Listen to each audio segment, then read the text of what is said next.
Today we've got the first real look at the whole Galaxy S24 series on top of all of the hardware and features. Let me know in the comments who out there is waiting for the Galaxy S24, and don't forget to subscribe to stay up to date with the latest tech. So first story of the day, before we get into the reveal, we've got more confirmation that the Galaxy S24 series is going to be launching earlier this year, and it's going to be launching on the 17th of January in San Francisco. It's reported that Samsung want to get a significant foothold in the market by launching ahead of Mobile World Congress, and of course that's held in Barcelona in February.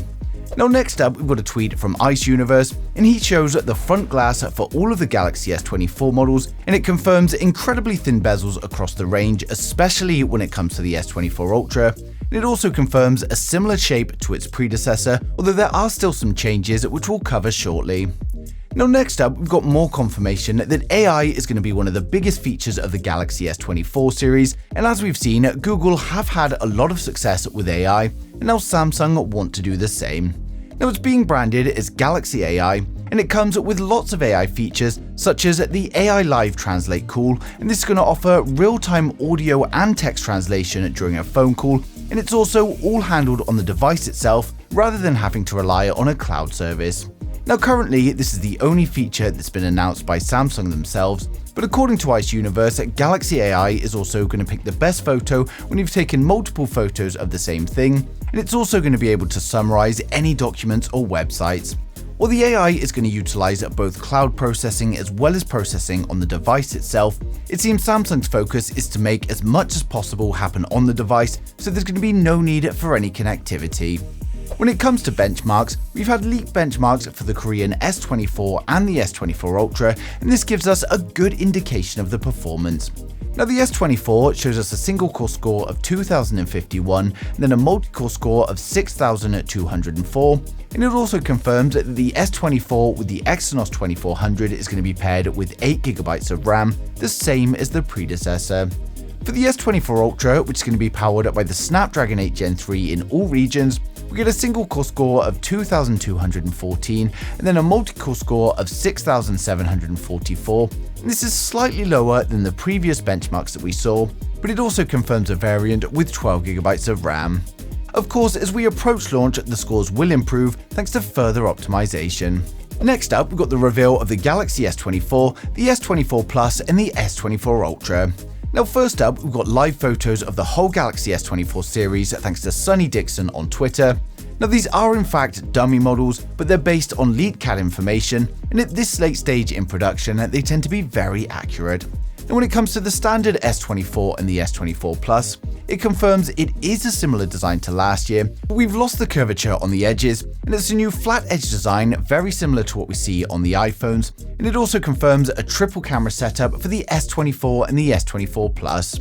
On the S24 Ultra, we do still have some curvature, but it's a lot flatter than it was before, and as we know from previous leaks, it is going to be a new titanium frame. Now we've also got a render from Ice Universe that gives us a better idea of what we can expect on the front, and as you can see, we've got symmetrical bezels all round, and it's the same information that I've used to create these 3D renders, so we'd be pretty sure that this is exactly what the S24 Ultra is going to look like.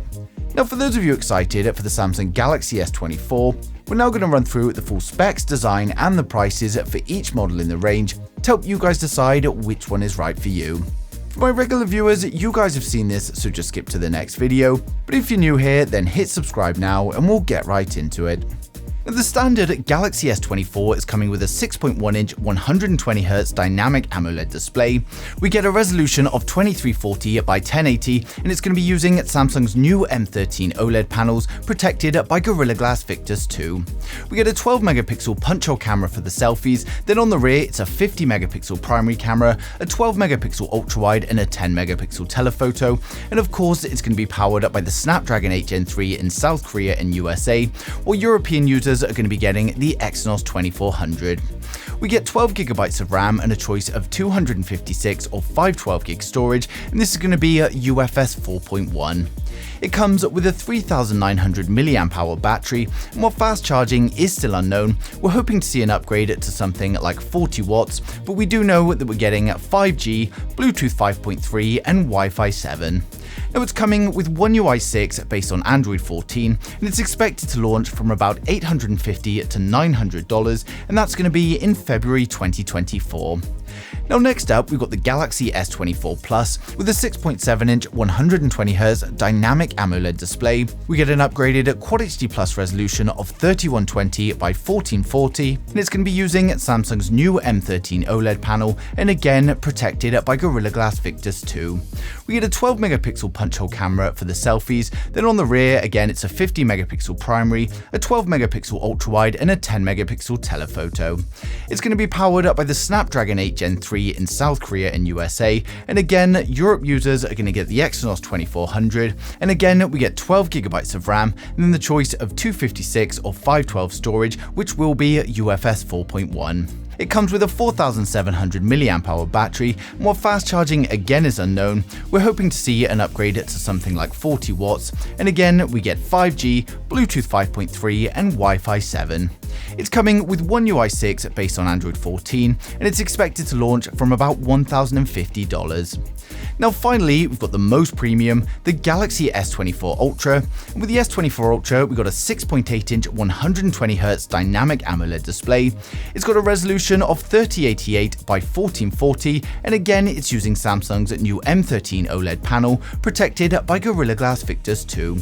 We get a 12-megapixel punch-hole camera for the selfies, then on the rear it's a 200-megapixel primary camera, a 12-megapixel ultra-wide, we get a 50-megapixel 3x telephoto, as well as a 10-megapixel telephoto with 10x optical zoom. Despite previous rumors, it's going to be powered up by the Snapdragon 8 Gen 3 in all regions, and it's only the S24 and the S24 Plus that are still going to be using the Exynos. And with the S24 Ultra, we get 16GB of RAM with up to 1TB of storage, and of course, it's UFS 4.1.